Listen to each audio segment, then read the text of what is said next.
Наситен с множество астрологични събития, април ще бъде предизвикателство за почти всички представители на зодиака. Започваме с зодия Овен.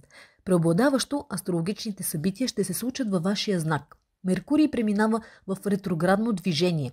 Обстановката ще е сложна, ще се случат промени във всички видове отношения, както в личните, така и в деловите. Ще ви се иска да разполагате с повече свобода, да излезете от рамките на общоприетото и на рутината, да се разгърнете.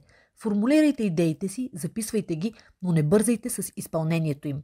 Зодия Телец. Изведнъж ще получите и ще разполагате с много данни, много подробности, но някак хаотични и несвързани помежду им. Ще е трудно да направите каквито и да било полезни заключения. Въздържайте се от необратими решения, засягащи личния ви живот, поне докато Слънцето не премине във вашия знак. Със сигурност ще се окажат вредни. Зодия Близнаци.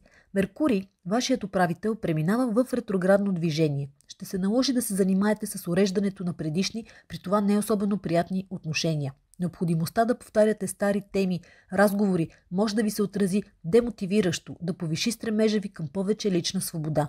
Не прекалявайте с претенциите и търсете компромисни решения. Зодия Рак. Почти непрекъснато ще установявате, че познатите стандартни методи на работа не действат, че правите каквото сте възприели за необходимо, а крайните резултати се разминават с очакванията ви. Приемете го като подсказка, че е задължително да анализирате фактите от различни гледни точки. Ще е постижение, ако успеете да съчетаете традициите с иновациите.